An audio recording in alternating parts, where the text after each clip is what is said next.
Hello, Abraham. I'd like to thank you for all your offerings. They are all so deep and so fresh. We can always have new understanding about all of them. So my question is about resistance. Is resistance at the core of the human nature, or it's something we get along our trail? Would you also clarify resistance in the context of contrast? Thank you very much. We like your word fresh. That's what these broadcasts are. They are fresh. And you all bring the freshness to it. The life that you are living brings the freshness to it. You bring the ongoing, continuous evolution to it. We liked your last question, especially, to clarify contrast and resistance, or resistance in the context of contrast. So you came into this physical experience knowing that there would be contrast, choices, contrast, choosing. You intended to utilize your emotions in order to allow alignment instead of resistance while you're choosing.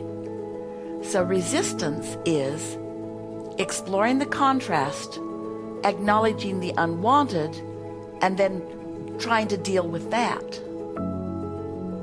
Allowing is exploring the contrast, deciding or choosing wanted, and giving your attention to that.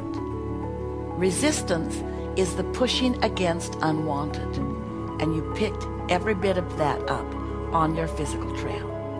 You were born wanting contrast, wanting variety, wanting to choose, intending to utilize your guidance system in order to allow rather than resist.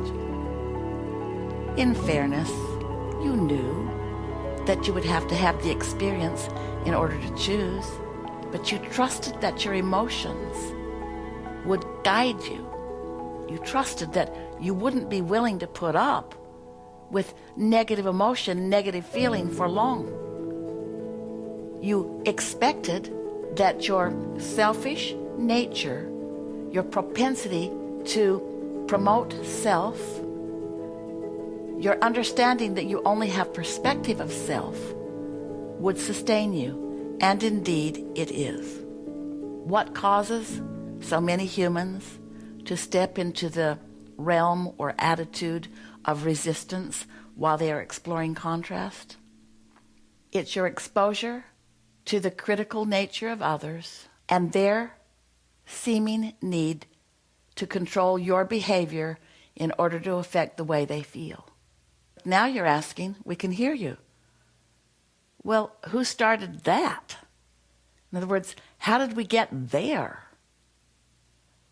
First, we want to say, it's not a bad thing that you feel resistance. It's not a bad thing that you're utilizing your guidance system. In fact, wouldn't you say that the fact that your guidance system is set up the way that it is because there is a non-physical understanding, that there's likelihood that as you're making choices that you might get yourself into a place of resistance? And why is that? Why is that understood so much from non-physical? Because the law of attraction is understood from non-physical. That which is likened to itself as drawn is understood by non-physical. So it's obvious to all of us from our non-physical perspective that the law of attraction causes trending. That attention to some aspect of contrast could cause that aspect of contrast, will cause that aspect of contrast to become more. So the contrast in its smaller, more subtle state didn't present the problem to you that it does when it gets bigger. Isn't that all necessary? Must it not be necessary for everything to be able to expand enough that you can make better and better, more personal, more active choices about it? Isn't it all an important part of the mix? And isn't coming around to understanding it, doesn't it render it all right? And aren't you feeling less every day a need to control anything or anyone as you're getting it personally, as you're integrating or coming into alignment with what your inner being knows?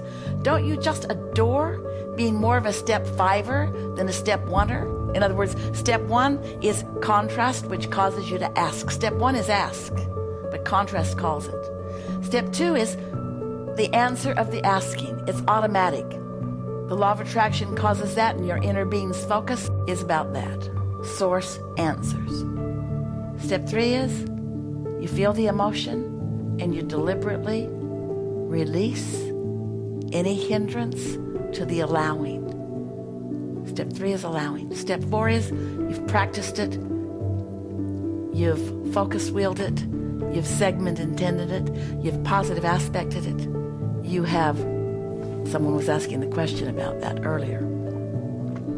All of those processes, just mostly doing the inactive box now. And we say the inactive box is really the most powerful hands-on process, because as you release resistance, everything that you've asked for comes to you. That's what step four is.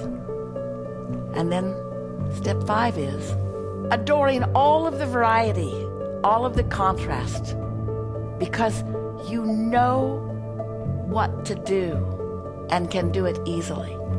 So there's no pushing against. There's just exploring contrast. Here now, in response to your magnificent question, we're a little over time, we know.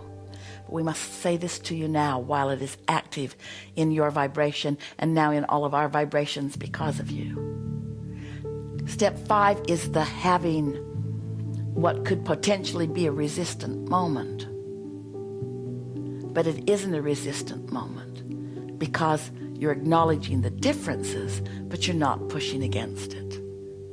Step one is knowing what you don't want, knowing what you do want, feeling more of the emotion about what you don't want.